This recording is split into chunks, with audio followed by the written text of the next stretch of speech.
Hello, and welcome to a brand new day of free-to-play here on Magic the Gathering Arena. Get the dish on the latest with me, Lord Rumfish. So this is going to be my second draft. Outlaws of Thunder Junction. The set looks like it's fun to play, so whatever else you want to say about it, seems like it's got good powerful cards and a fun play environment, so we're going to keep taking a run at it here. I got 5 wins the first time around, and I put Cruel Ultimatum into a 5-color deck, and I must have cast that thing 4 or 5 times. You should check out those drafts. Anyway, this time around, who knows? Let's jump in and find out. Okay, so we've got another round, which I don't think I would pick very highly. You need a lot of synergy before you would consider this card for limited, I think. Siphon Insight's interesting, though. This triggers crimes and gives you some card advantage. Hollow Marauder. Opponent discards a card, and if they didn't discard one with mana value 4 or greater, you draw a card. It doesn't look bad at all. 1 less to cast for each creature in your graveyard. Vile Smasher. You know, that'd be interesting to try to do an Outlaws deck. I'm really tempted to go with the Hard Bristle Bandit here, though. Because I know how good, like, just trying to do like a 5-color deck of crazy stuff is. So, maybe Vile Smasher would be the take here, but I'm going to actually take the Bandit. See if I can make another green deck. Let's see, Honest Rutstein and Back for More are both very strong cards. Back for More's maybe an even better take than Rutstein. Naturalist is also good. The Beaver is good. Sanctum would be good. What else? Shoot the Sheriff's probably fine. And not too much else sticks out to me here. Let's see, I think I'll take the Back for More out of this pack. I doubt the Sanctum will make it back to us, but maybe some of these other green cards would. It seems like there's a lot of room to go big and get a lot of value in this format. Okay, Jolene. Skewer the Critics, Scorching Shot. Don't love the double red on the Scorching Shot. Townsfolk is strong. That's a good strong card.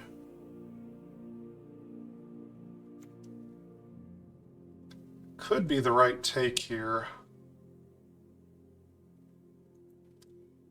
Like, I think we would take the Townsfolk here, and we would take stuff like Gardener a little later.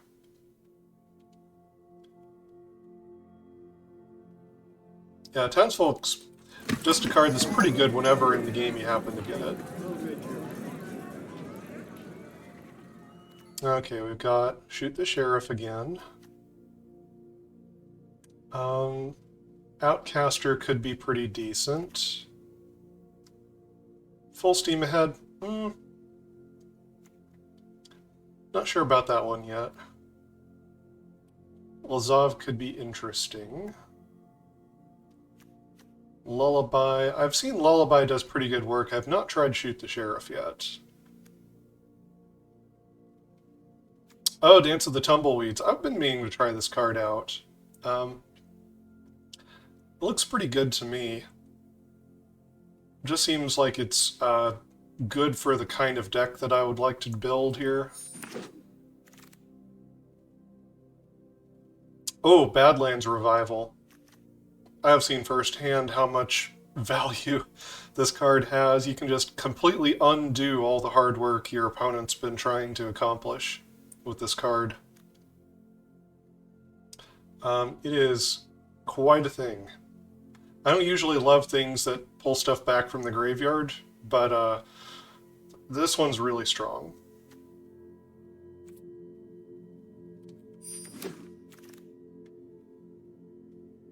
Okay, Retribution would be fine. What's this do? Second spell, get a mercenary. Okay, this is kind of a setup piece for a particular deck. Djinn is fine. Vault Plunderer, though. Oh, and the Naturalist. I think I would take the Naturalist over the Plunderer. They're both good, though.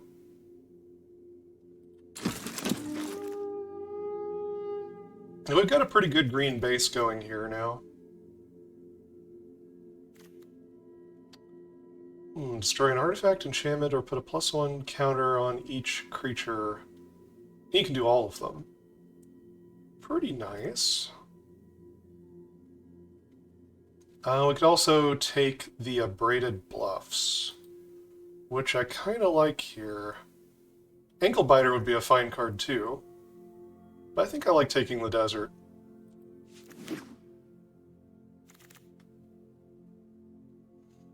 Hey, Honest Rutstein. So Spinewood Paladins is a great and fine card, and the Desert would be fine here too. But we've actually got a little bit of a black-green thing kicking here at this point. And I'm curious to see how good Rutstein can be. Yeah, he's a Gravedigger with upside that's more aggressively costed.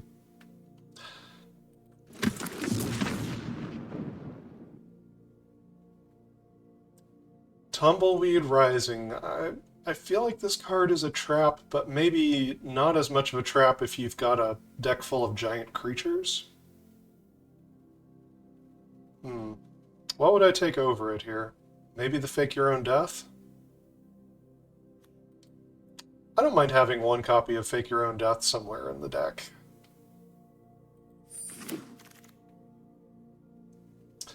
Oh, another Patient Naturalist. I think that's a great thing to pick up this late. Gardener, it's coming around late.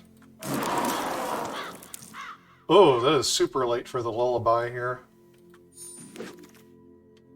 Alright, Quilled Charger. I mean, it's kind of forgettable, but if we were just thin on playables, we could use it. Pitiless Carnage. Sack any number of permanents, draw that many cards. Eh. Probably not for limited.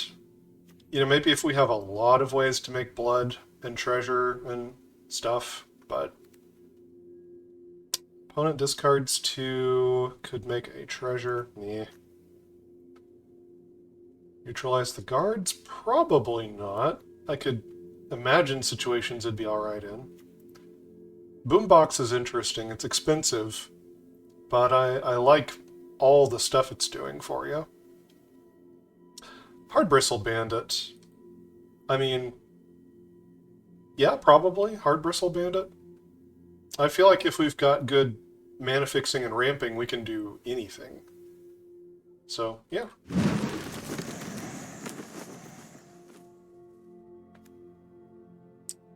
Alright. We can turn something into a 0/1 white rabbit, and target player draws 2 cards. Probably the funniest thing to do with this at instant speed is to make like an attacking creature that the opponent has into a 0/1. Shifting Grift. Interesting card. Let's see. Marauder could be good, but we might be keeping our graveyard a little bit empty. Might make it hard to get down early. Oh, Cacturantula's down here. I like the looks of that. Festering Gulch, I like that too, but Cacturantula is actually pretty annoying to deal with. It's a pretty good card in this format. Let's see.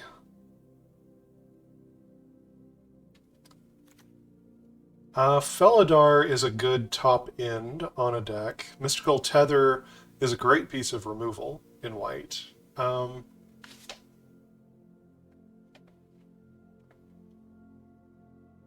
Let's see. Lush Oasis would also be fine. We don't have any blue cards yet. I'll take the Tether and see if the Felidar comes back around. Memory Vessel. Interesting. We've got the mana fixing. We could play it. And with all of the mana we can generate, we could probably use the cards off of it too. It doesn't look much like a card you'd play in Limited, but that never stopped me before.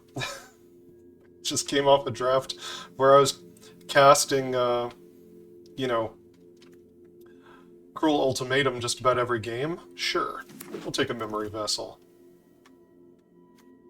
Bell the Mighty. Destroy all creatures with power greater than target creature's power. It can target you or the opponent's creature. It's interesting. It is a sweeper of a sort. Eartha Joe. Eartha Kit? Anyway. ETBs make a mercenary activate ability that targets creature or player copy the ability? Huh. Eartha Joe looks interesting.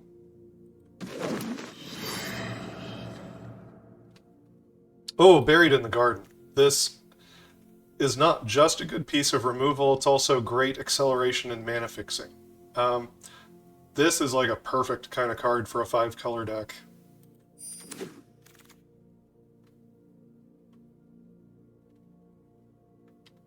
Okay, this can be removal here. It can also be a blink effect. There's also Terminal Agony. I'll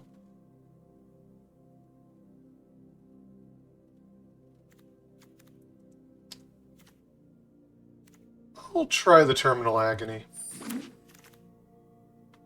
Journey to Nowhere, that's a good price. It's good and cheap removal. Gosh, do I take it over Conduit Pylons, though? Conduit Pylons is such an amazing card. Yeah, I think I'd take the Conduit Pylons. Okay, out of these, Boombox. Let's see, Gold Pan, maybe? I mean, do I have enough big stuff yet? It's pretty easy to get big stuff, though. Yeah, I'll take the Gold Pan. Alright, that was a late lullaby. Between you two, probably the Pulverizer. Alright. And Forest. Oh, this is that Sphinx. The flash flying hexproof as long as you haven't cast a spell this turn. This thing is killer. It's such a killer. It's 5 power flyer for 4 at flash. You can even flash it in as a blocker. And then it's hexproof a lot of the time. Just ridiculous card. I can play it. I will play it. Ooh, Reanimate? Creature card from a graveyard onto the battlefield under your control. Lose life equal to its mana value. How do I get past this card? And then there's Annie Joins Up. Deals 5 damage to a creature or planeswalker. And triggered ability of legendary. I've got Rutstein and Eartha Joe. Maybe Annie Joins Up is actually the better take for my deck. Could it table all the way back around to me? Maybe if no one else is doing what I'm doing. Does that mean I take the Reanimate here and take Annie Joins Up later? It's a risk. But yeah, I like taking Reanimate here. There's that Badlands Revival again. The card is such a beating. There's only so many you can run in a deck, probably.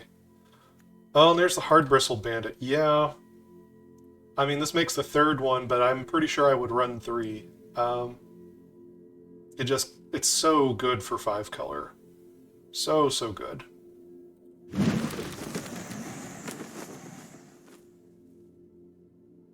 Let's see, Mirage Mesa would definitely make the deck. And I don't see so much else. Okay, maybe the Mystical Tether. Maybe the Mystical Tether would be good enough to take over the Mesa. But at this point, I feel like I'm not lacking on removal. I'm going to take the Mesa. Okay. Varmint would be fine. Gives us an out against artifacts and enchantments. Yeah, you know what? I'll take a Varmint here.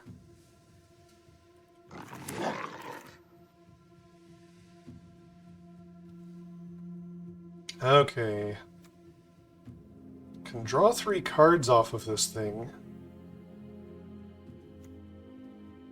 Although maybe the Bristling Backwoods is the thing I ought to be taking here.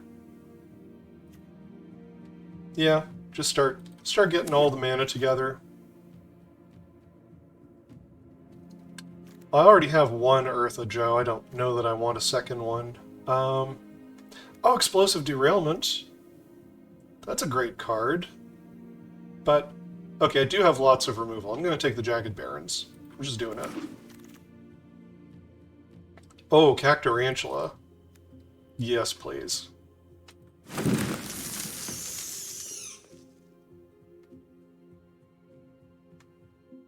Okay, out of this bunch, maybe Seize the Secrets.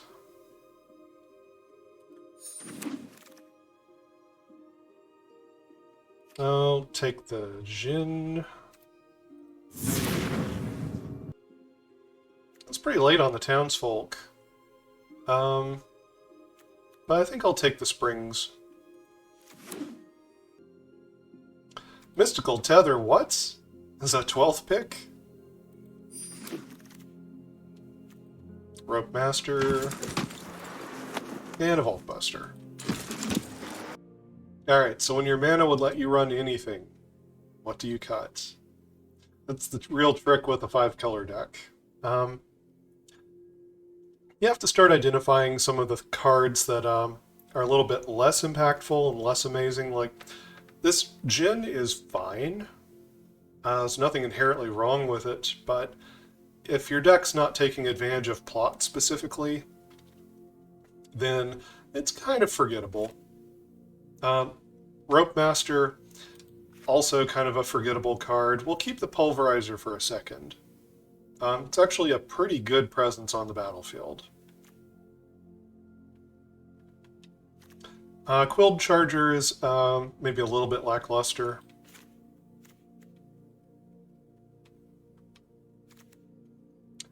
The Vault Busters, they could come back into the list if we need 3 drops, but for now we're going to cut them.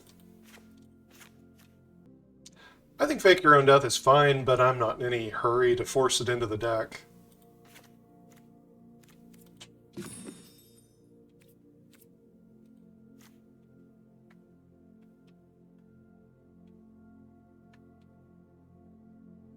Alright, at this point we have 14 creatures, and I want to be a little bit cautious about how many more creatures that we cut from this point here. So, Seize the Secrets is fine, but it can also probably go. Okay, so it's at this point right here that we need to ask ourselves a couple of critical questions about the deck's overall makeup and how the end game looks for a deck like this. So, a couple of things I'd like to point out. One is that we've got a couple of ways to fetch things out of the deck. Just a couple, right? But we've got Dance of the Tumbleweeds here, and that can get a land out for us. We've got 2 Patient Naturalists. They're both going to make the cut, so we're looking at milling ourselves for 6, potentially. Memory Vessel is going to exile the top 7 cards of our library. It's going to do this to the opponent as well, but if our deck is more thinned out and milled out than the opponent's deck is, then this could cause us to deck before the opponent would.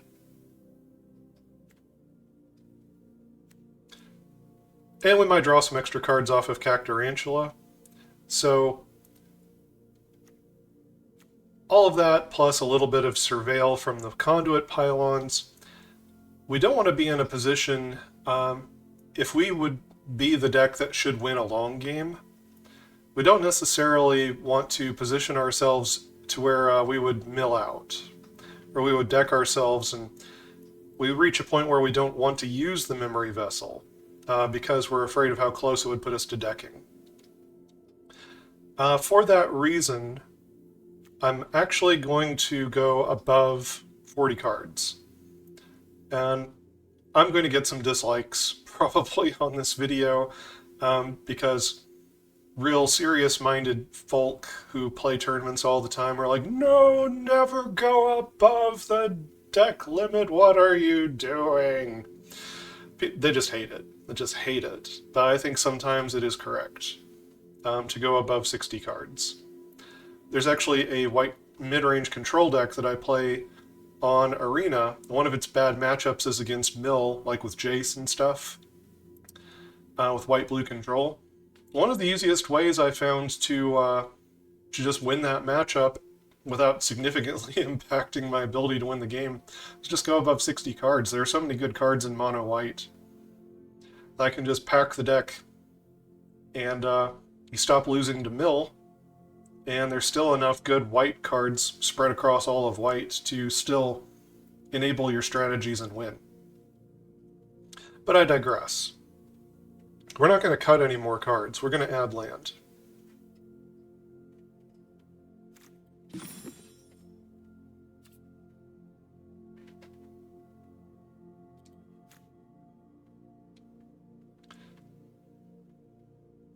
Alright, so the only blue card we have is this Stoic Sphinx. It is double blue. And you might be saying, well, you shouldn't splash it if it's double blue, but we have an Oasis Gardener, we have 3 Hard Bristle Bandits, we've got a Gold Pan. And in the mana base, we've actually got Island, Soured Springs, a Conduit Pylons, and a Mirage Mesa. We can cast Stoic Sphinx, and it's worth casting. Double blue or not. So, but it's the only blue card. Green is our most prevalent color, and I think we want to make absolutely certain we hit green. So I'm going to add 2 forests here. And black is our 3rd most prevalent color, so I think I would like to add another swamp. I'm going to call that the deck. So, let's get into some games here with this 47 card pile. We're up against 4 Lucard.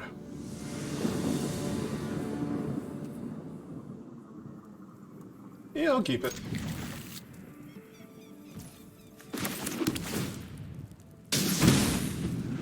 Alright, so the Cacturantulas cost 5 now. Unfortunately, we do not have white yet. We could be in trouble. Oh, Collector's Cage is a really good card. Okay. Bandit, that's accelerating us, that's good. I'm afraid of the Collector's Cage, though. If that's something that we can't get rid of, it could be a big problem.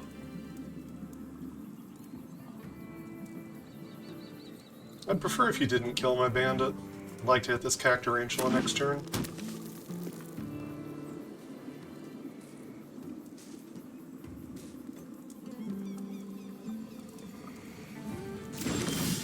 Okay.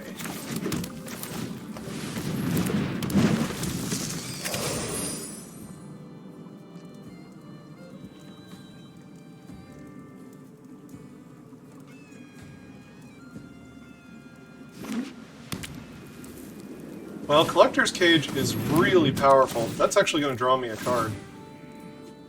I will take the action. Mystical Tether. Exile an artifact or creature. That's wonderful. It can get rid of the Collector's Cage. Okay. Make white.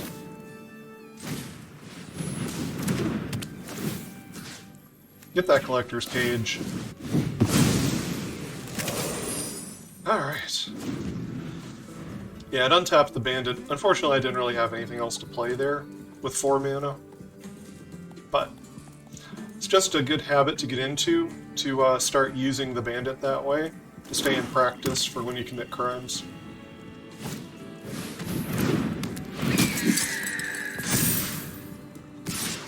Okay.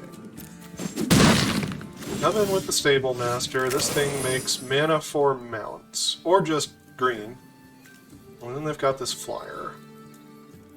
Alright. Here's another green. Here's a Cacturantula. And I can play this Lullaby to get rid of the Stable Master. That would cut them off on mana. Why not?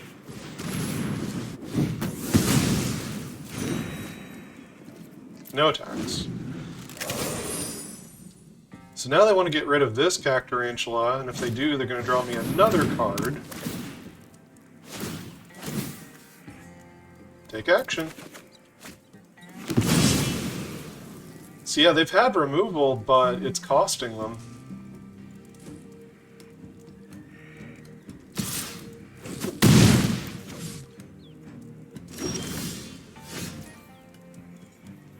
Boombox. Do I have enough mana to use that? 1, 2, 3, 4, 5, 6, 7. Oh, not quite. Not quite. I can use the Memory Vessel, though. Or I can play the Memory Vessel and the Boombox this turn. No, wait. I can do this. I can do this. Make a mana. Play this. Trigger a crime. Boombox. Alright, now I can do it. Destroy artifact, creature, and a land. Artifact, submit 0. Creature, this thing. Land, your forest.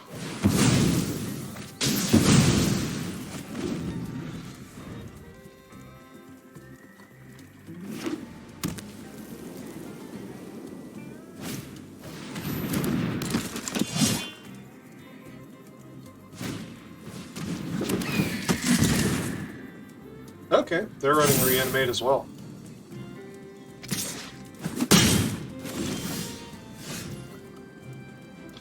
Okay, Naturalist could work well with the Back for More. Do I have enough mana to use the Back for More if I do that? Maybe if I hit a desert or something off of it.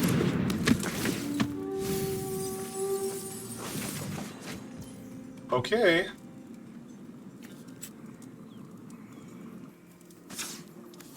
But do I have a creature down there? Just a Hard Bristle Bandit. And it would fight and... Okay. So that's not amazing.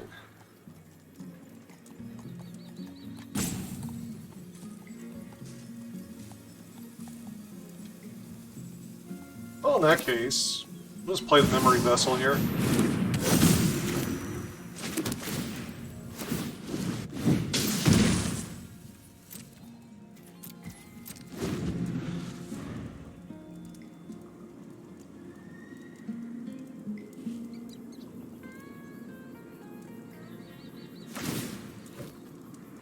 Pump up the flyer. Attack.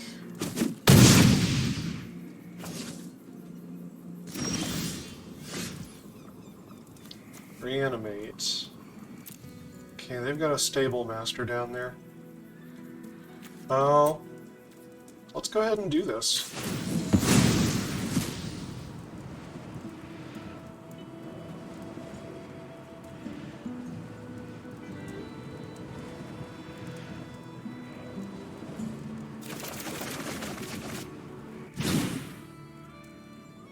Okay.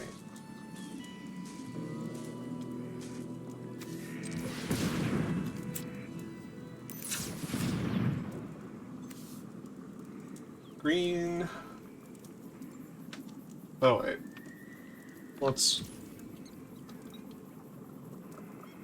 Oh, wait, we do want to use this. White, green, and sure. Cast Buried in the Garden, cast it on this forest. So what did they get? Bunch of lands, Ariet's Lullaby, a map of the frontier, commando, security. Okay.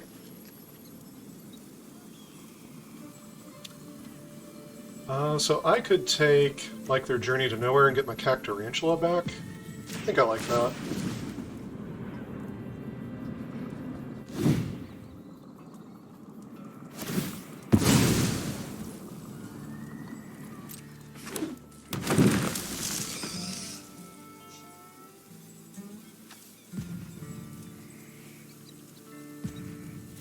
Okay.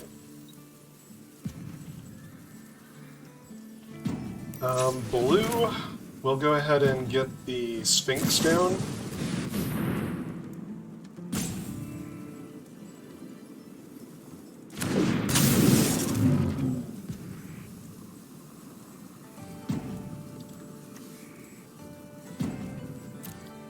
Let's see, can I cast the Badlands Revival? I've got 1, 2, 3, potentially 4 mana. I can't really do that. So instead, I think I'll play the Soured Springs. And I'll play the Gardener.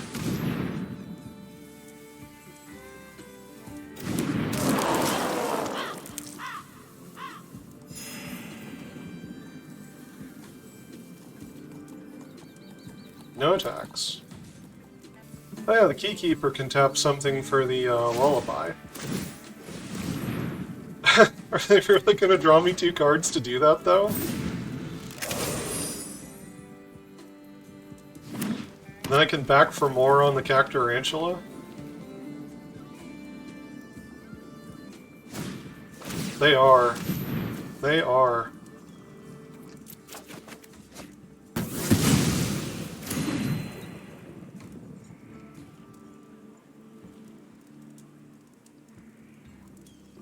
So yeah, they've only got these cards until it's my turn. So... And, let's see. Can you plot something that's already in exile? I think you can. It doesn't say you have to do it from your hand, right? I mean, honestly, they might want to map the frontier here. They've been kind of mana screwed. Especially since I blew up their forest. Yeah. They're gonna let these other ones go. Oh, they're trying to dig up blue as well.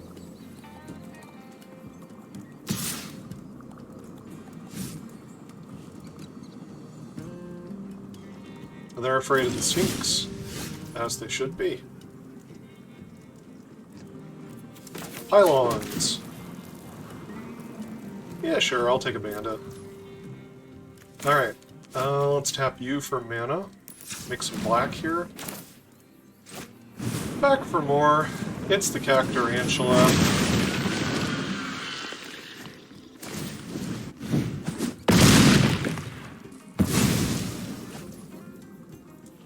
Yep.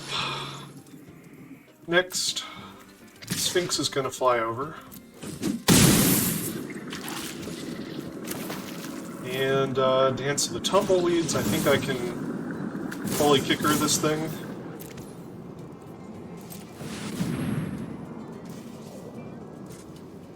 No more deserts left in the deck. I'll take a Swamp, I guess.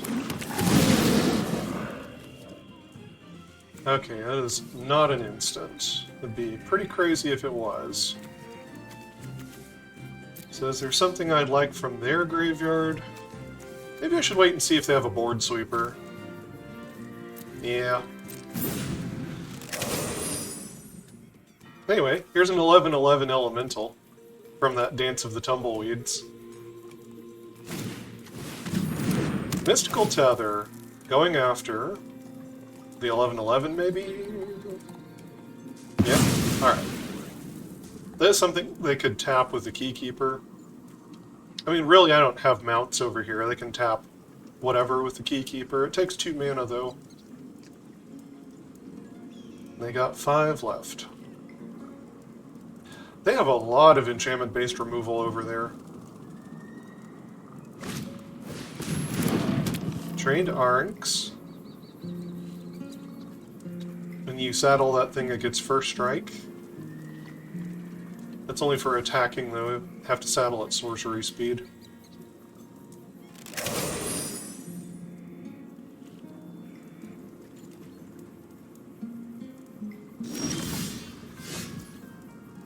So yeah, this is hexproof if I haven't cast a spell this turn. Alright. Forest.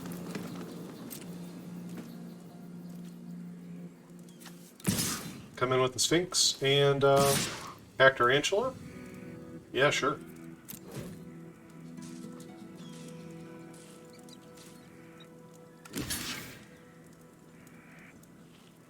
Wanna block with that Keykeeper?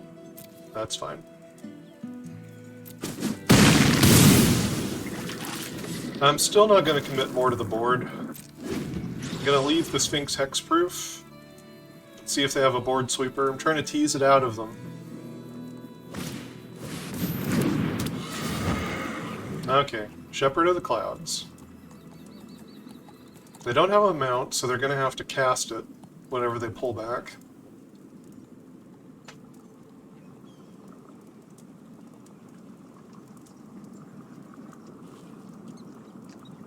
Okay, they get the 2/2.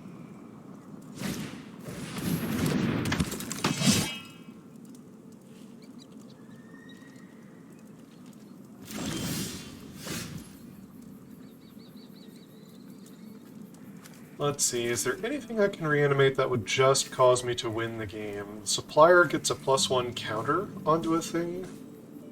I could force them into some really terrible blocks. Cactarantula is just good value.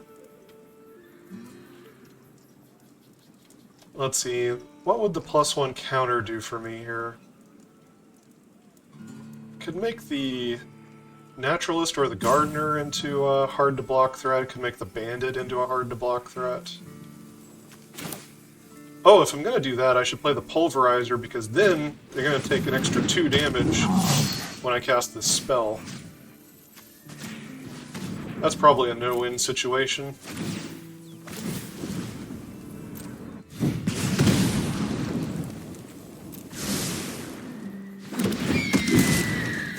Hit on the Bandit. And swing off.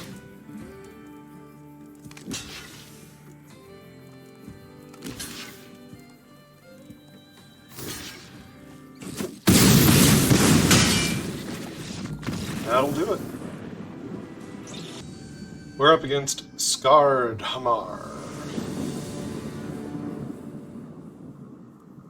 Oh, Conduit Pylons. We'll keep it. Yeah, start on the Pylons. Another Lullaby. I think I'd rather get to more mana right at the moment.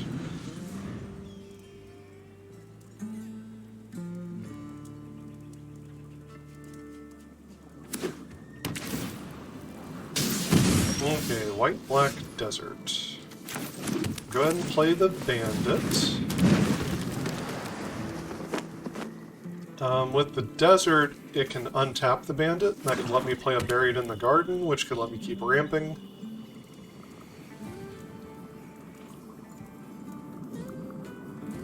Unless they kill the Bandit.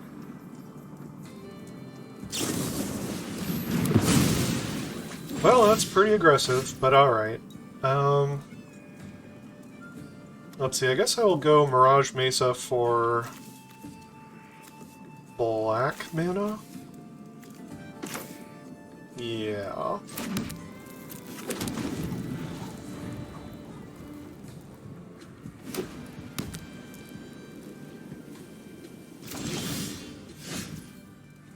Okay, so Rutstein can go ahead and get the Bandit back.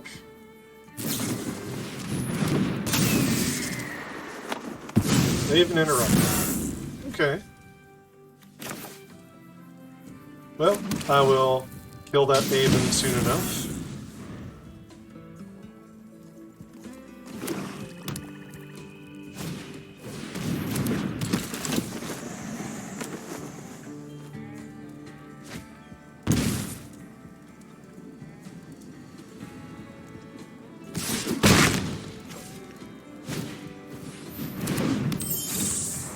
Are they actually going to pick up the Avon? No, they're going to pick up the Plunderer, aren't they?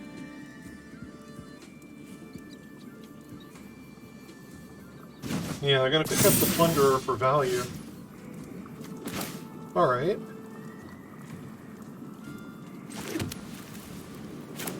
Don't... Okay, you can use the green, actually. That's fine. So let's kill the Interrupter. Well, play Rutstein for free. Pull back the Bandit. Play the Bandit. And say your go.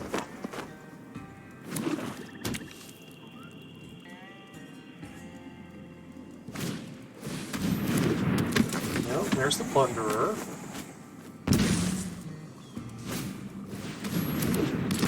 Outlaw medic, sure.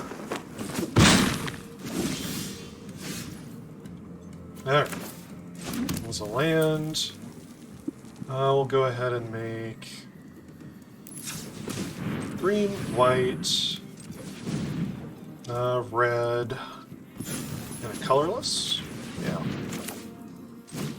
Buried in the garden on this forest over here. We'll take the pixie. We've actually got Terminal Agony open right now. It's sorcery. I don't think it's worth killing one of their things, really. So I'm just going to play this Voracious Varmint. No attacks.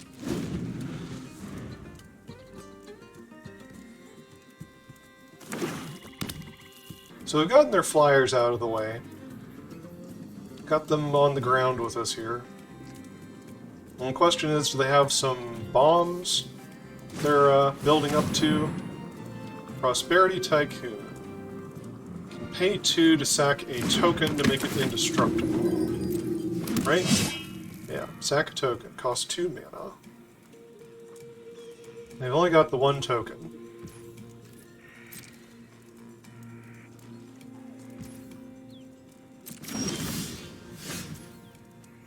Alright. Keep advancing our mana here. Not worth pointing a Terminal Agony at anything over there right now. Well, in the turn.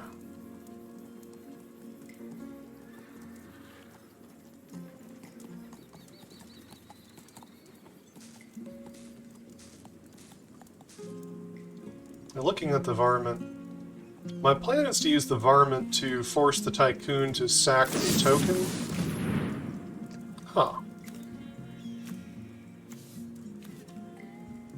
Interesting.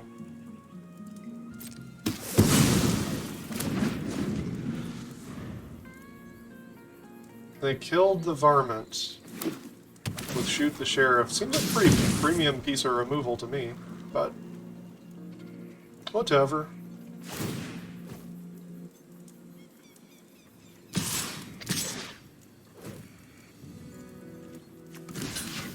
Yep, block the Tycoon.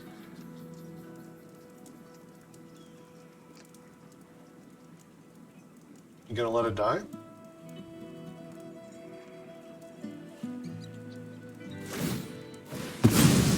Nope. Okay. Another Plunderer. Well, we could be in trouble here. Oh, that's good.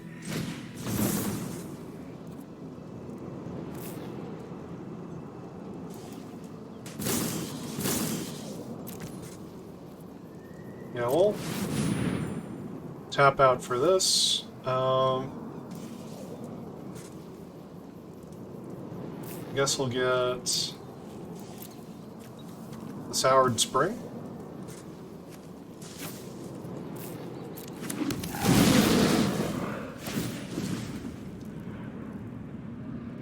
I guess I will make the mana here.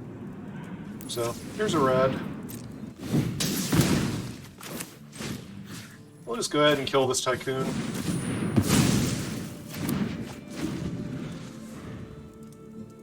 They've been ahead on cards. If they can remove this 8/8, we're in trouble. Okay, they're going to draw a card here, because I can't discard a card with mana value 4 or greater. There's a big flyer. There's another flyer. We've got 2 Cactarantulas in the deck, though. Badlands Revival. That can get us a Rutstein, who can get us a Varmint. Rutstein can fight the Hollow Marauder. Oh wait, I'm thinking of a different card. But still. We'll do this.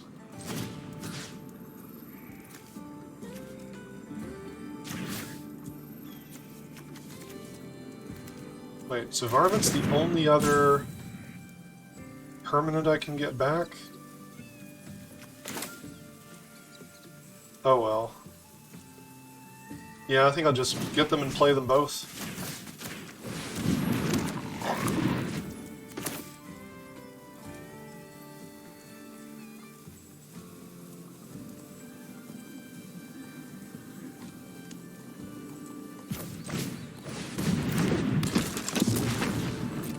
I think I'm in a position where I have to attack with the 8-8. Got enough stuff on the ground, they've got stuff in the air. Kind of got to force this. Whew! Thank goodness. Alright, see, that's going to kill all of everything.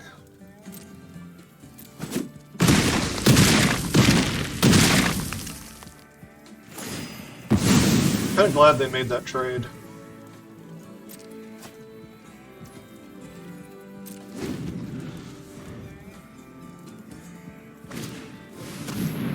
Oh! Before they got the townsfolk down, especially. Yeah, swing for 4.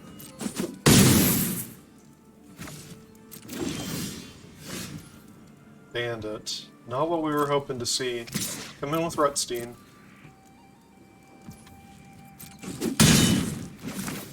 Play a bandit. Say your turn.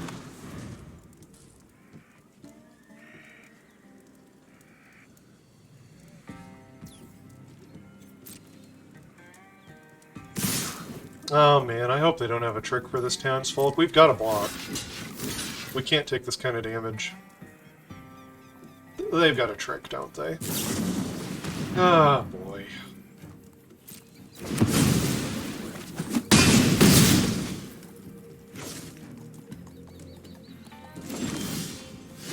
Oh, whatever we needed off the top, it wasn't that. Ugh.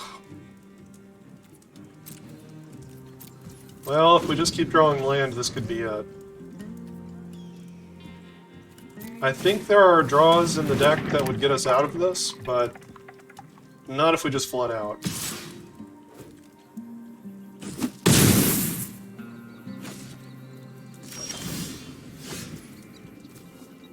That gains us 2 life, but it doesn't find us a way to deal with the board state and the 4-power flyer. So that's it. We're up against Terrier.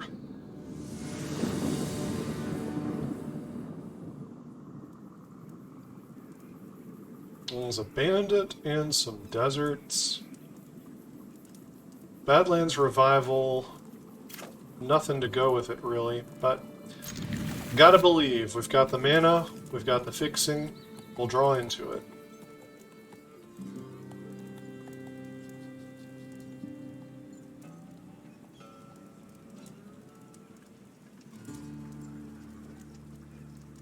I think I'll lead on the Jagged Barrens here.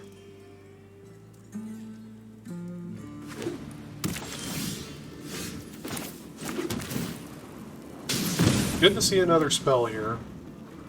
Also filling up the graveyard. It's a good synergy with the Badlands Revival. Alright, here's Bandit. White and blue so far from the opponent. Wingsmith. That's a good solid card. Let's see, I could play this and untap the Bandit with Desert. It's not really a strong need to, though. I can't really use that 1 mana like that. So how about I just cast this Naturalist. got plenty of black. Let's grab the blue here. And that is a permanent down there.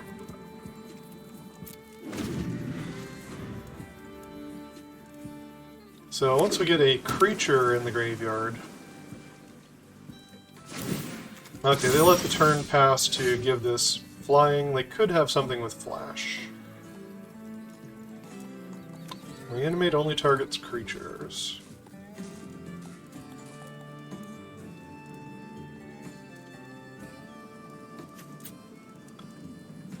Let's see, make green. Cast this varmint.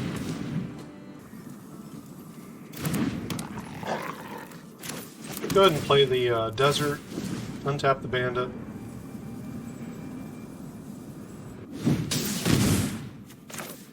Play a gold pan. Make a treasure. We can't actually make anything big enough to force past the Wingsmith at the moment. So I'm not going to tap my bandit down for mana, in case they have... Actually, if they do have Ariad's thing, that would give me things to bring back with the revival. Yeah, what the heck. Why not?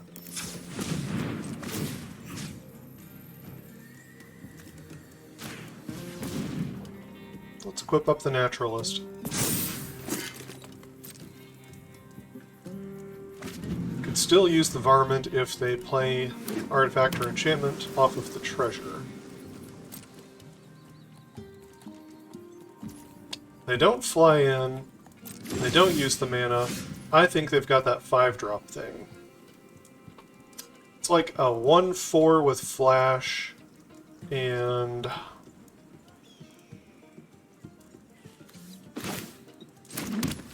what else does it do? At the end of your turn, if you haven't cast a spell, it makes like a 2/2 flyer. I think that's what they've got.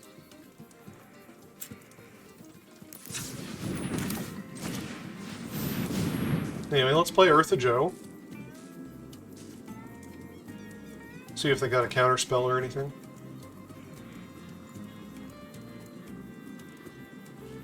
Whenever you activate an ability that targets a creature or player, you copy it.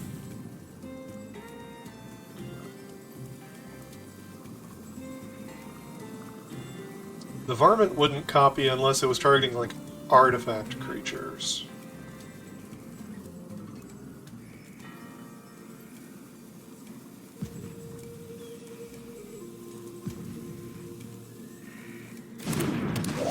I thought about that one for a while.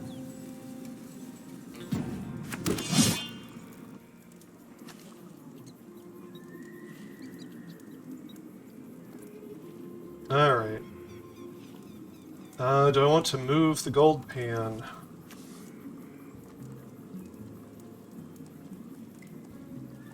You know what? I think it's fine where it is.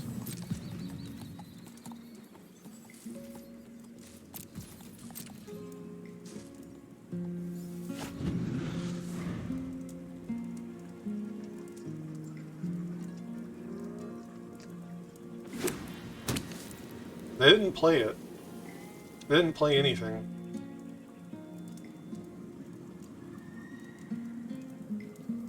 Okay, looking at Eartha Joe.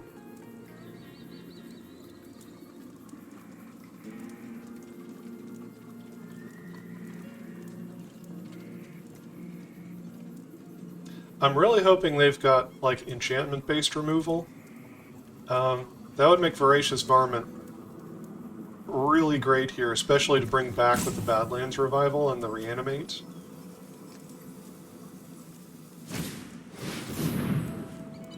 Huh. Fell the Mighty. That is going to destroy their creatures as well. It's not going to kill my 1/1 either. This is fine.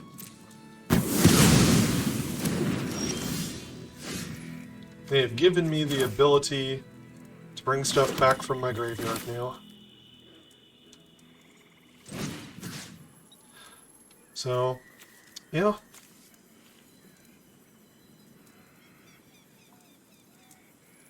Earth Joe can come back to the battlefield. And Mystical Tether can come back to my hand. Yeah.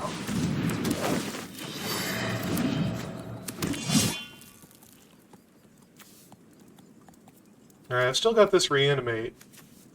Maybe Naturalist or Varmint.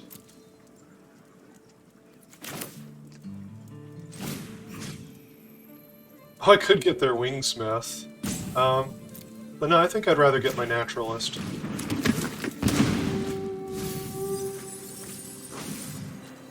Mirage Mesa.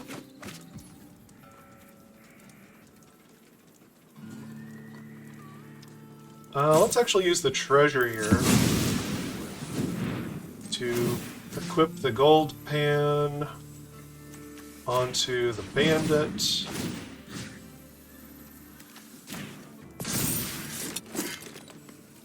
Oh, she's doubling the abilities, so it's more damage actually to tap the mercenary for its ability here than to attack with the mercenary.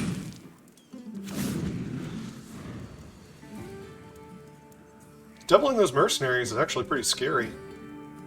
So this is kind of what you don't want to do with a board sweeper, is not exactly sweep the board and then have the opponent just roar right back onto the field.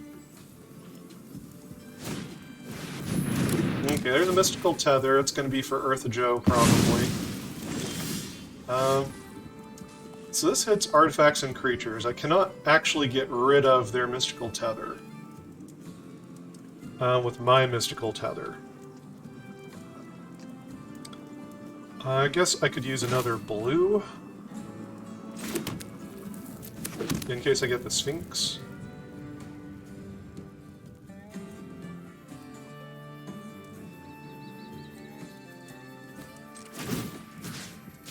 I think I'll use the power pumping on these guys.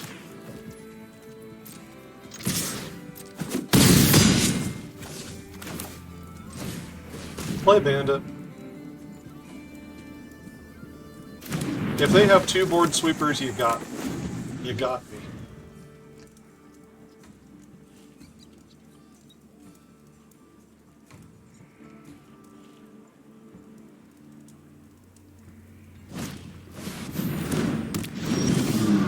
Okay, there's a Sphinx. It has Ward 2.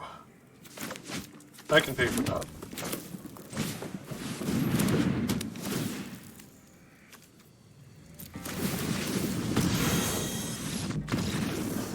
Okay, they're all done. We're up against Stygian.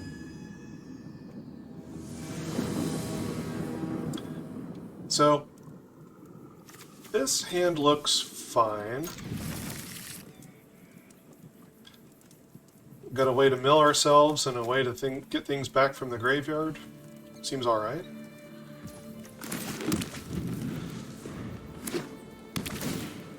Westering Gulch. Oh, there's the bandit. Right on time. Oh, gonna blow removal on him. Alright. Here's a naturalist. Mill some stuff. Let's see, is Jagged Barrens fine here compared to the Mesa? Yes, it is.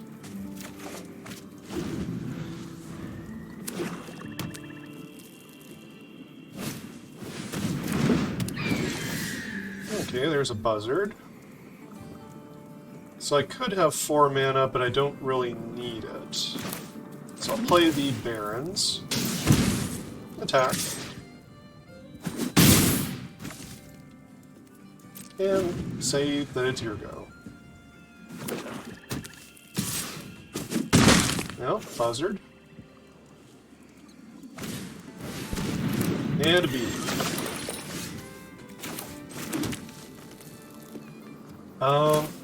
Yeah, let's start with a Cacturantula. So, if they kill this Cacturantula, things just get worse for them. I start getting it back from the graveyard, and then it starts fighting things out of the graveyard.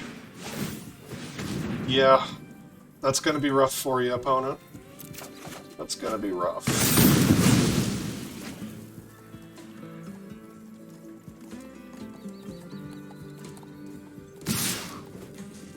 No blocks. It's gonna be real rough for you.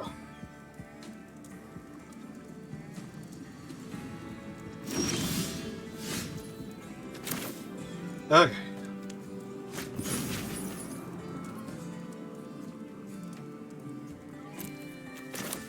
So, Badlands Revival. We will return the Cactarantula to the battlefield. We will put the Honest Rutstein in my hand.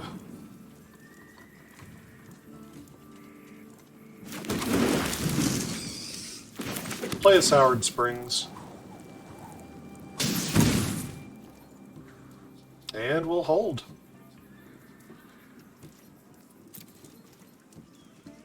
We got more cards in hand, we just gotta make sure we survive. Make trades. I'm blocking.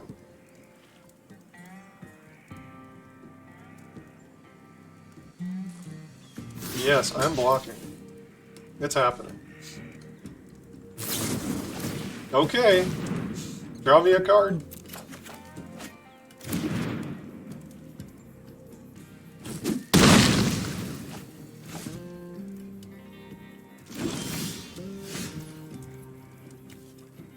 Oh boy. So, yeah.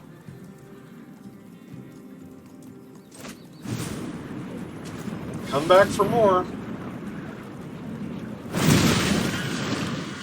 Fight that buzzard.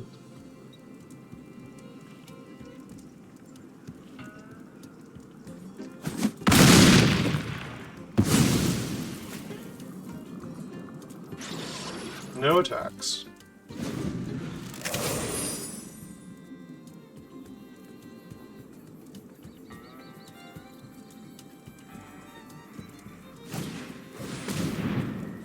Discard 2. Well, that's pretty easy. I don't think I'm going to need this memory vessel, especially this game. And I don't think I care about the gold pan that much. Actually, maybe I should let go of the lullaby instead of the gold pan.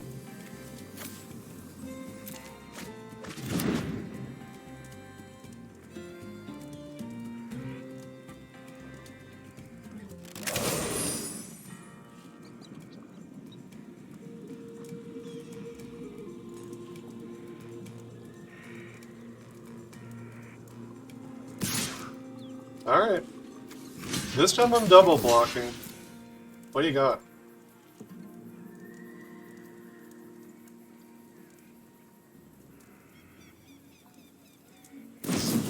Yep, Skullduggery. I'll draw. You just made me discard 2. I'll draw. Oh, opponent. Oh, opponent. Not double green, please. I need that. Cactarantula. Come on back. Cactarantula. Come on down. Attack. Now this is what green-black wants to do. It wants to get into an attrition war like this, and just keep trading with the opponent over and over and over again, just endlessly. Alright, we're up against Annelid. It's actually An 3 lid. The gold pan helps us accelerate, the lullaby helps keep us alive. And at some point we do something. They could be pretty aggressive. Let's get the white source down. For the lullaby. Might need it sooner rather than later. Oh, the Sphinx. Hopefully we can fit the springs into our land drops here.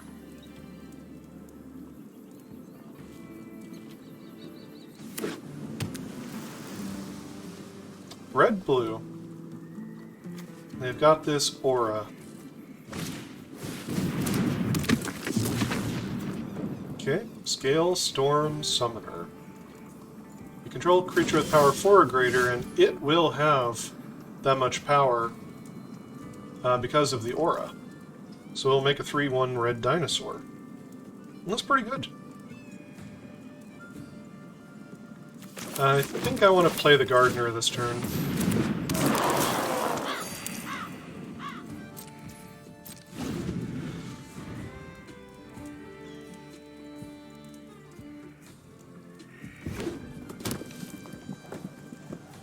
Lullaby's kind of called for.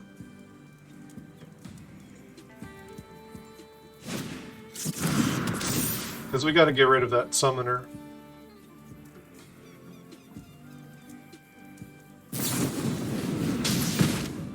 Slow down there, Padre.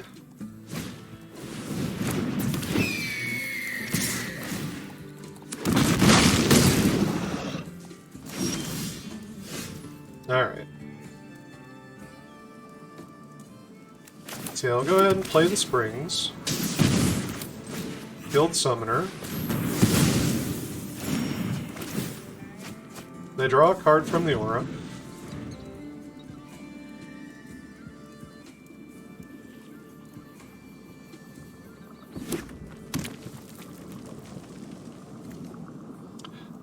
We can flash this Sphinx in on their turn. That could maybe eat the Roadrunner.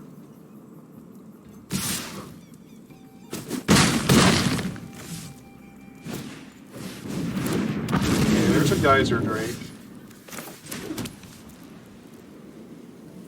I guess the other thing we could do would be to try to cast a giant Dance of the Tumbleweeds. I don't really recall what the counterspells are like in this format. Don't really remember what they are, where they are. The other thing we could try to do would be to play the Naturalist. Get it removed and bring it back with the Revival, but I think flashing in the Sphinx is probably our best play this turn. So I think we'll go for it.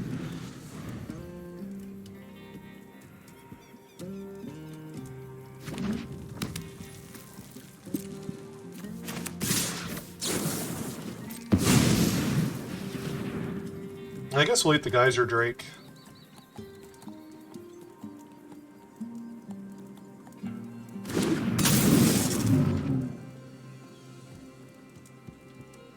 They could have instant speed removal here, and they could have a combat trick, but...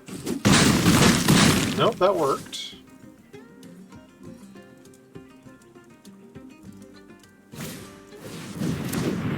There's a Drake. Okay.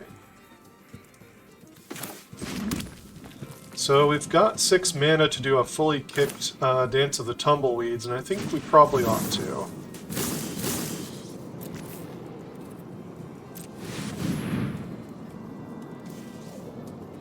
Let's see, we could get the Conduit Pylons, that's pretty good. Yeah, why not? Agony, we probably need to keep that on top. And then we'll put this on the Sphinx, make it a little bit harder to kill.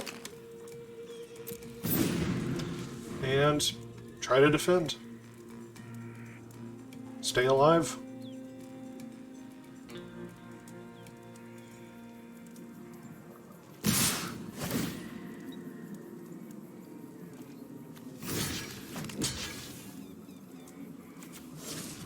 Let's see.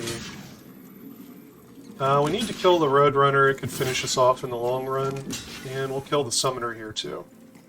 We'll take 5. Taking 1 extra point this turn, but the Roadrunner needs to be dead. Otherwise, we will be dead.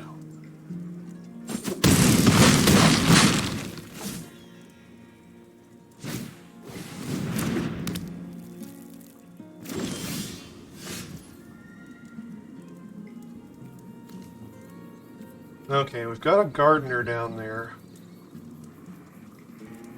We don't have another permanent down there yet. Let's play the Patient Naturalist. See if we can get another permanent into the graveyard. Maybe get a land into our hand? tap land.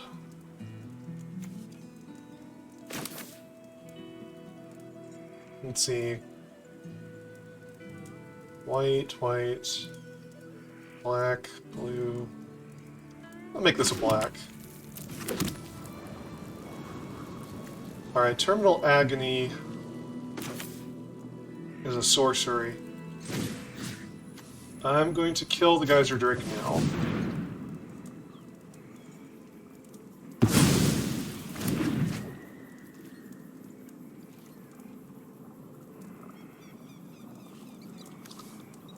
And I will attack with the Sphinx.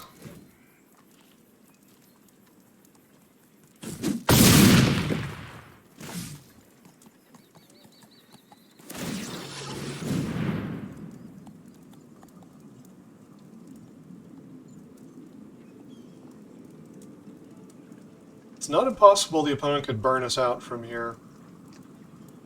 There are some burn spells in the format.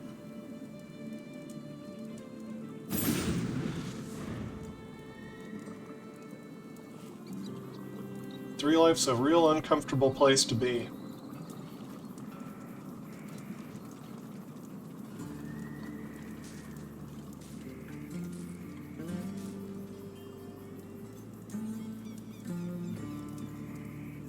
Okay, so if they don't play a spell, that turns into a creature.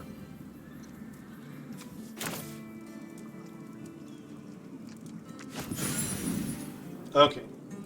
Well, there's a memory vessel down here. That's fun. So we can reanimate the gardener to get 2 life. We can pull the memory vessel back to our hand.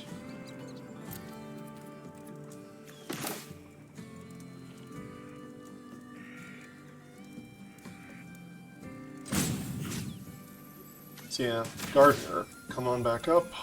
Memory vessel. Back to the hand.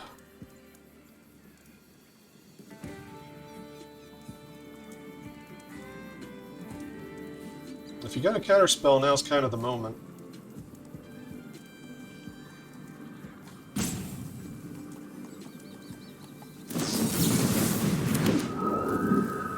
Pay it.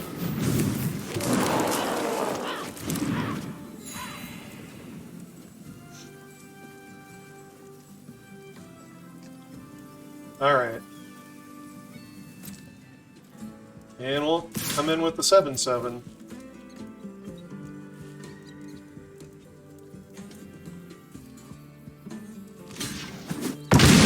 They took a block. We're going to keep the Sphinx equipped up. Hexproof on defense. Hope they don't have some way to cheese us out here. Oh, they're tapping out. We're gonna kill them.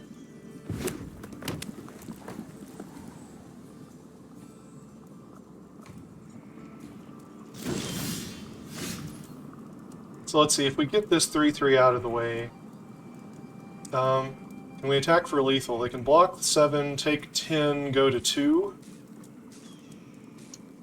But that doesn't quite kill them. And that would leave us potentially dead to a gigantic haste creature. I don't know what that would be, though.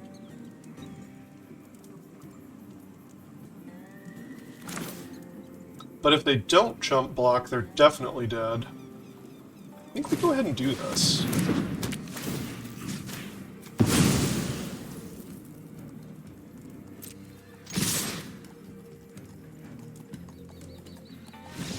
Okay, now give it up.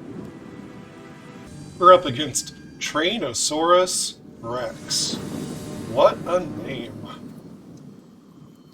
Go first. Looks alright. Keep it. And yeah, I think we get the tap land down.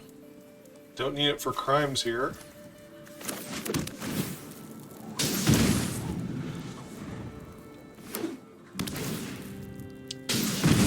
Green-white is what the opponent plays. I guess there's no reason we can't curve out a little bit here. There's a voracious varmint. I'll go ahead and play the townsfolk. they're going to kill the varmint, it could grow the townsfolk. Oh, just like that.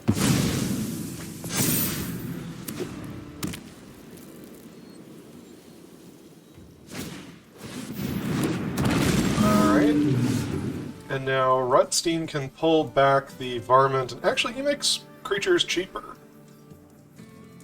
So, first let's not give away information.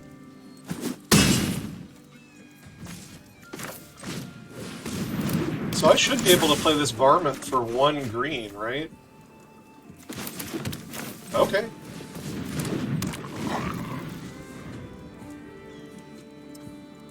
Let's see if they feel like they can race.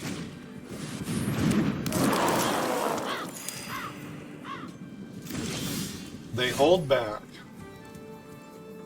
Okay. The varmint can't get past the drake. But everything else looks ready to crash in here.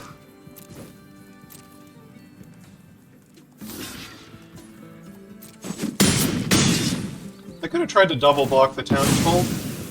I think maybe that would have been a stronger play. We're going to set up so we can do back for more next turn. We'll put this on blue. We don't have a lot of blue sources in the deck.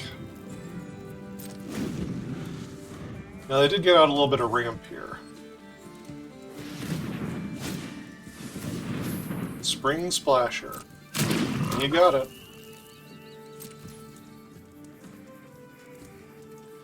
I could kill their gardener with the varmint, couldn't I?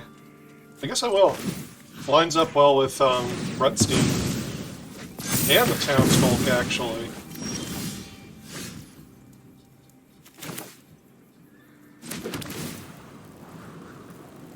Tether can stay on top. Let's see, I don't need to do the back for more just yet. That's at instant speed. Let's just come in. Okay. That'll be a pretty good thing to regrow with Rutstein.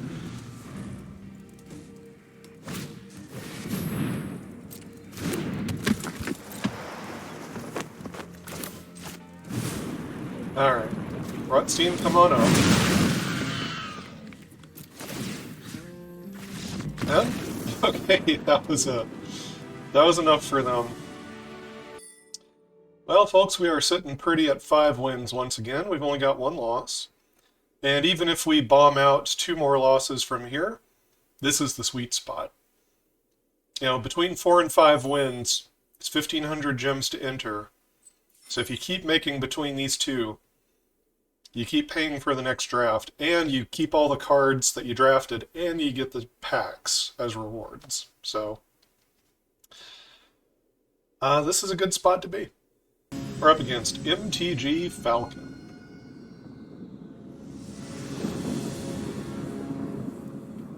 We got the Varmint. We do not have the black for the Reanimate. Lullaby should be able to help keep us alive. It's not an amazing hand. Heather makes it look a little better.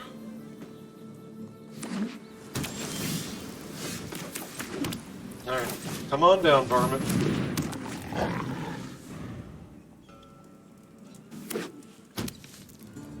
Alright, Sandstorm Verge can stop a creature from blocking.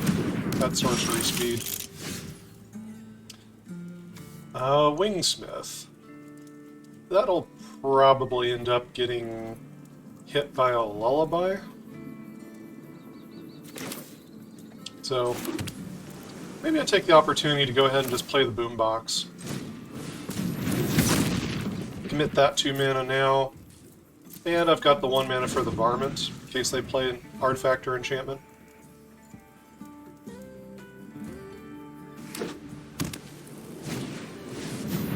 Okay, big Griffin.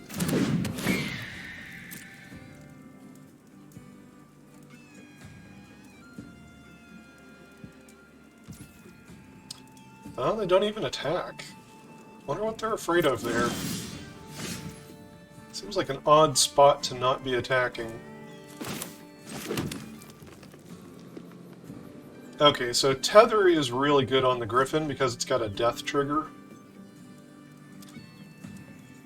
Um, other thing I could do would be to get on the board with the townsfolk. Just kind of wait a little longer on the mystical tether. Alright. Kinda like it. Keeps a mana open for the varmint. And if we have no better plays next turn, we could do mystical tether at instant speed for 5, followed up by boombox the next turn for 6. If we hit our 6th land drop. Armored Armadillo. Ward 1, 0/4, and it can pump its power up equal to its toughness with 4 mana. Another Griffin! Wow.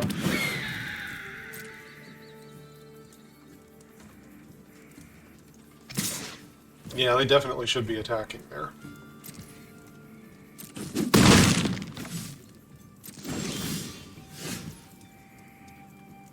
Alright. Well, we've only got so much white mana available. They keep refusing to tap the Wingsmith. So, could hold open the Mystical Tether at instant speed here. But I feel about as comfortable just killing that Griffin while it's tapped.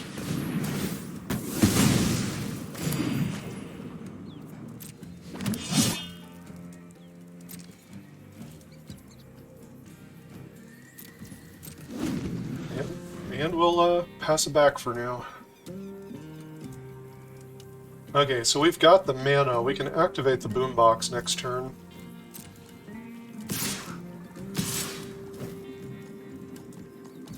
Okay, so if they want to pump this thing up, let's make them do it.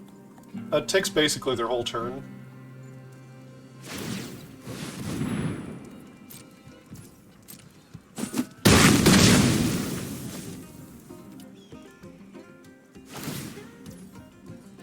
Okay, the Wingsmith does gain flying in the meantime. They could have pumped something's power with their little outlaw mercenary. Okay, so now we've got the boombox available. We've also got Mystical Tether available. Don't quite have the double red for the memory vessel.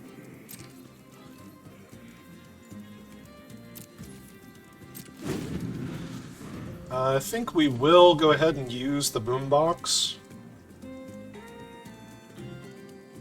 The question is just whether to take the damage from the flyers first or wait and see what they do after combat. Well, they missed their window for the little mercenary guy again. I think I'm actually going to take this hit. I know that sounds a little crazy.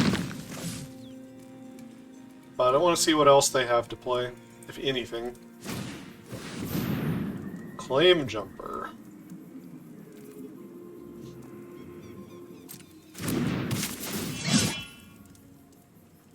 Alright, that's going to give them lots of planes. Let's not activate the boombox yet. I don't want them to get 2 triggers off the Claim Jumper. 1 is plenty. Alright. 0 on the artifacts.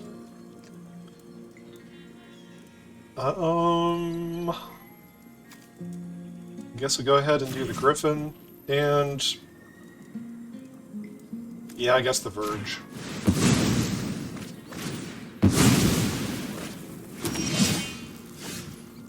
Oh, another Mystical Tether. Well, I mean... might as well play them on their turn. This isn't a great spot to be in, but could be worse. Ah, they're going to remember to use them this time. Alright.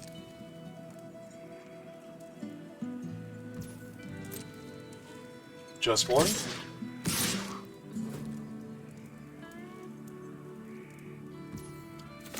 Alright. Let's see if they got a counterspell.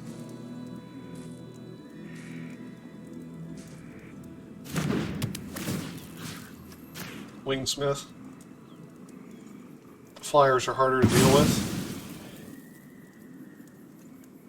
Not blocking here, though.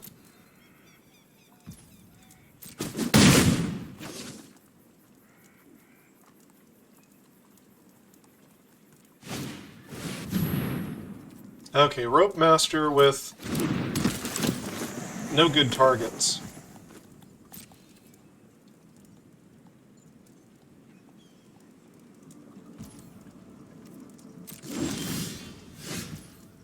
Oh, buried in the garden. Okay. We'll do that.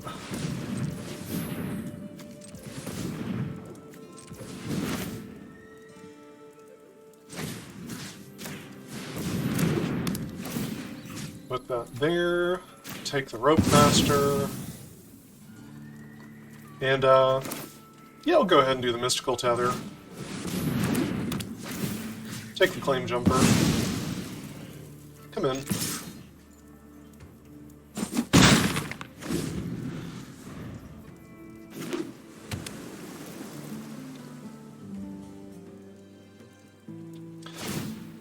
Alright, so Buried in the Garden is going to... Targeted that wrong, I'm afraid. Buried in the Garden is going to let us play more cards than we would have had access to otherwise. Bounding Feldar is a problem. A big problem. So what creatures are in graveyards? We can animate a Townsfolk for 3 life, get a Griffin for 4 life, Armadillo for 1 life?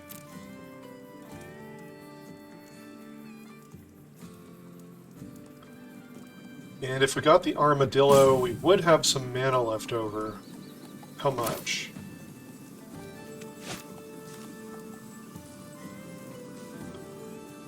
Is that a play that I want to make? I'm thinking it is.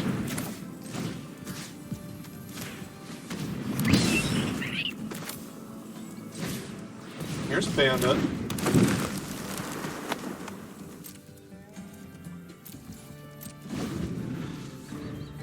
So I can threaten to kill that Felidar. And any combat trick messes me up a lot.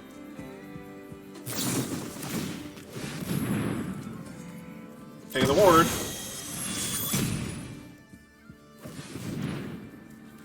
Alright.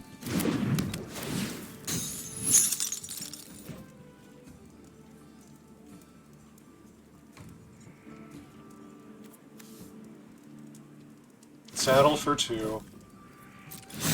This is a problem. This is a big problem. I kind of needed them to not have anything there.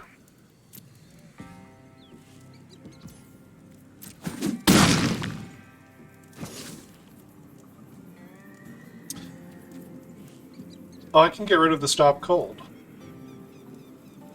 I should have blocked and gotten rid of the Stop Cold, but I can do that next turn. Means I got a decent chump blocker available. Okay, this has Flash.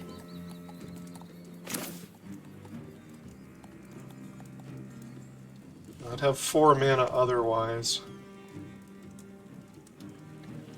Okay, yeah, I don't think we go for the Memory Vessel here.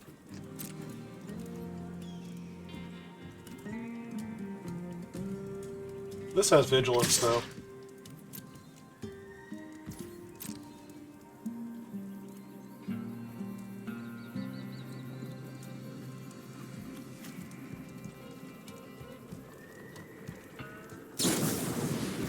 Lord Almighty.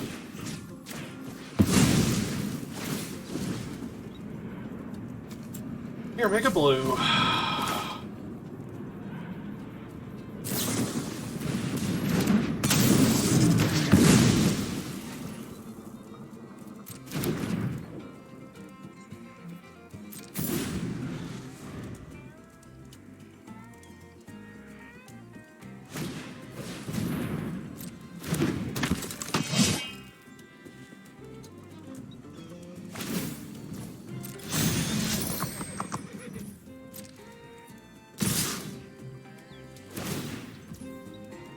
Alright, you got me.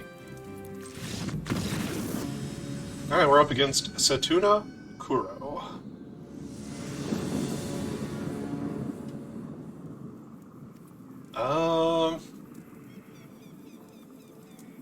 Actually, I don't know about this hand.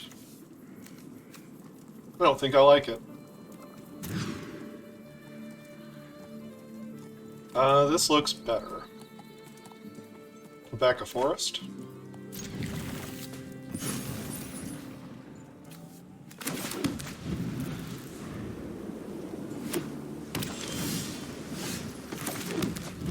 Well, here's another color. Lava Spur Boots. Vengeful Townsfolk.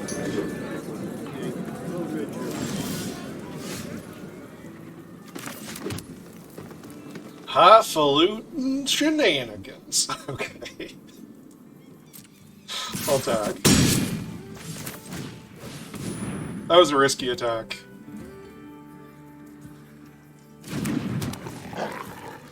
Okay.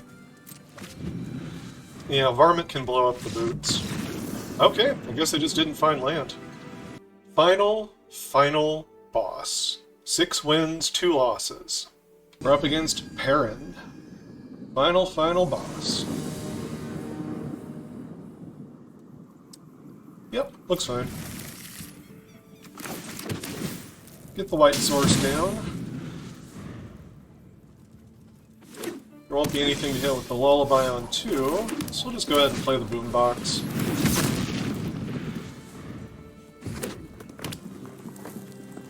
Blue and red, Discerning Cutthroat.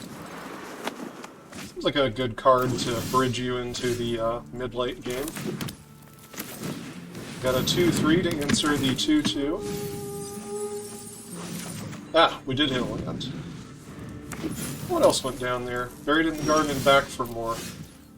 Oh, we can actually get back the aura using this thing. So let's see. Nothing to play for 5, so let's get down the Mirage Mesa. Let's see, it should either be blue or black. I guess we need the black right now. Holding up mana. No attacks. Not in that big of a hurry. Bounce him back. Okay. I will happily fill up the graveyard more.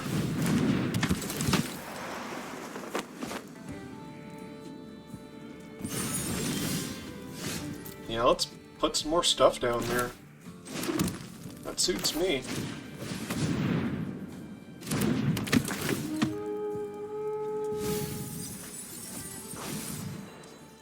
Okay, so we've already got 1 red. We do need double red for the 1 artifact in the deck, though, so I will take it.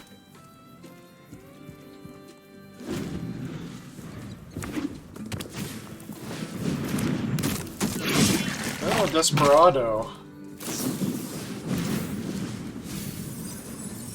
What else have you milled for me? There's a Mystical Tether. There's a Bandit. Okay.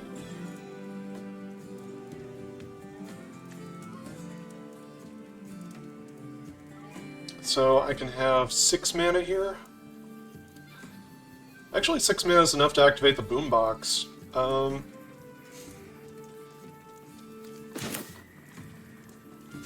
Either that, or I could play the Pulverizer. I think getting the Pulverizer down is pretty good. Now we can get it back later with the Badlands Revival, force them to find their way through it here. Yeah, see? Oh, and that puts a Cactarantula down there. That's a better target. That's a much better hit. Okay. So now we can get up to 7 mana here. Okay. First, let's see if this resolves. So we want the Cactarantula, for sure. Do I want the Buried in the Garden as my other permanent? Could also go for, like, Sphinx. I don't think I've got the blue for it right now, though.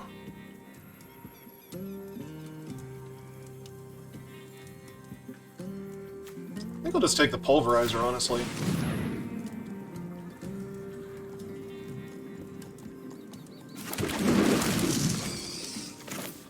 And we'll lullaby the Desperado. They've milled us enough. That draws a card. Take action.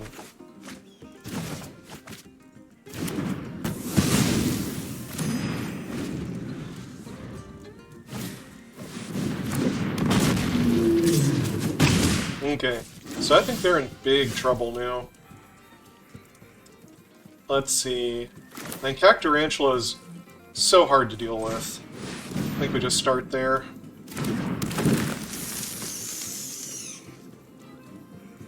We'll get down the springs. Yeah.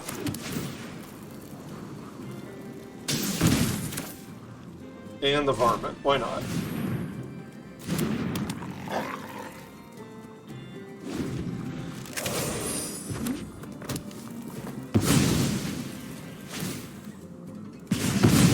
Okay, so they plot this guy, they kill the varmint.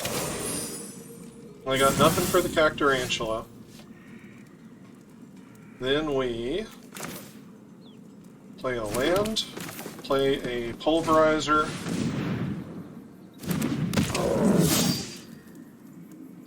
play, sure, Terminal Agony, kill the Drake.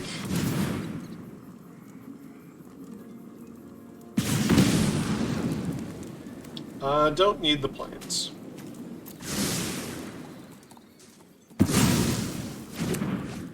Come in. Say go. So we are down to 16 cards at the moment. Get down the sharpshooter. Yeah, what's your trick?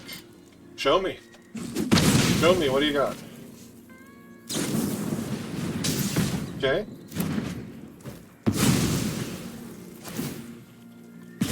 Okay. Oh, I don't even need to kill this thing. I can just dance with the tumbleweeds. Anyway, let's come in.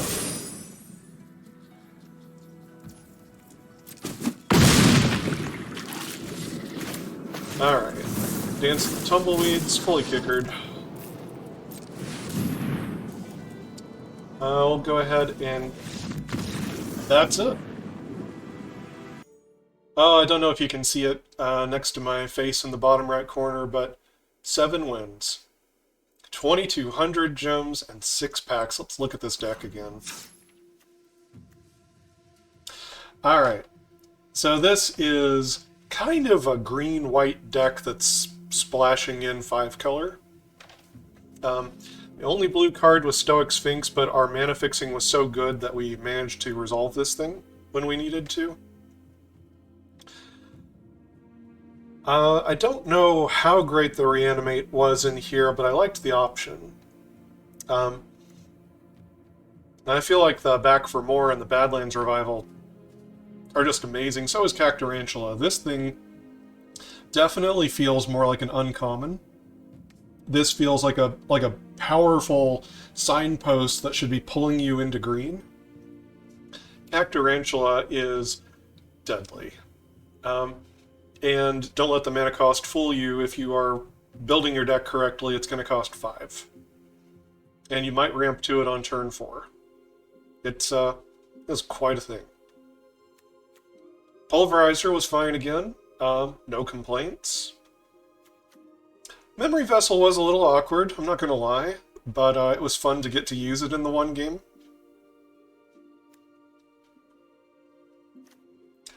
Terminal Agony was okay. Sorcery Speed was a little bit of a problem. Madness would make it good if you can turn that part of it on. Otherwise, I'd say it's pretty forgettable, but it's, you know, playable.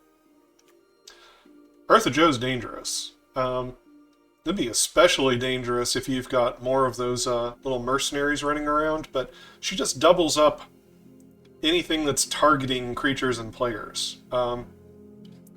Seems like there's all kinds of ways that this could sneakily be just kind of busted. So, yeah, this is great. Buried in the Garden, 100%. We'll run it again. Amazing in 5 color. Fixes you, ramps you. Does your taxes.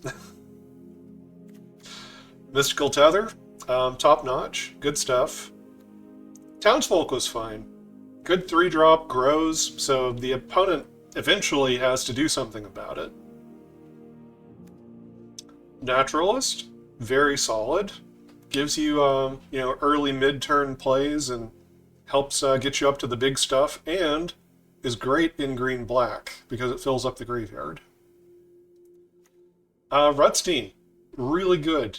He already looked pretty good just from reading the card, but actually playing the card, he's actually really good, especially in the green-black archetype. Gardener, solid, again. Fixing the mana and gaining the life, it's all kind of relevant. Gold Pan's a little bit forgettable, but it does smooth things out, makes a treasure for you, and being able to move this around for just 1 mana moves combat just that much in your favor. Boombox is okay. I would run it again. It's actually not that bad next to cards like Badlands Revival, because you can pull it back as a permanent. That's also a removal spell. It's not amazing or anything, but it's playable. Varmint was solid. Hard Bristle Bandit, just top-notch. Fantastic. Dance of the Tumbleweeds, better than I thought it would be. I already thought it would be decent. It's better than that. It's actually quite a good card. Again, this one feels a little bit more like an uncommon than a common. Lullaby, people take this card really, really low. There are a couple of Vigilance creatures you have to watch out for in the format. One of them is the 3/4 mount that makes the little sheep tokens. There's another Vigilance creature or two, but honestly, Ariet's Lullaby hits all kinds of stuff in this format, including creatures that saddle up mounts. So, that and the life gain, this card's done good work for me. I think it should be taken a little more highly than people are taking it right now.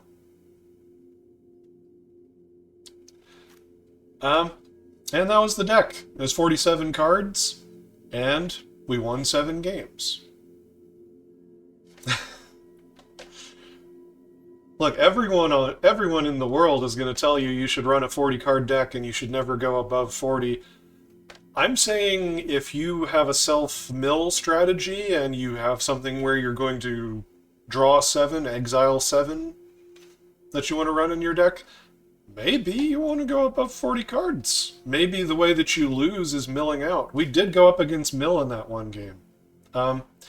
The Deep Muck Desperado was doing some work against us. Now, it ended up just turning the deck on and giving us what we needed. But still, if we had not added those extra 7 cards, it would have been a lot tighter as far as whether or not we might have milled out that game. So, I don't regret at all running these extra cards, and I think it's something you take on a case-by-case basis with every deck that you build. If you have lots of things that fetch out lands, if you have lots of things that draw cards, you might be able to play a bigger and longer game of Limited than what players are used to. And you might be able to run more of a control finish and play a later game. And in that case, the extra cards are going to do you well. As long as you have enough playables. Anyway. And in 5-color, it's not hard to get enough playables. It's part of the beauty of the archetype. But I've said enough for this video. Like and subscribe, check out my other videos, helps out the channel a bunch. And until next time, never stop honing your critical thinking and empathy. Desperado.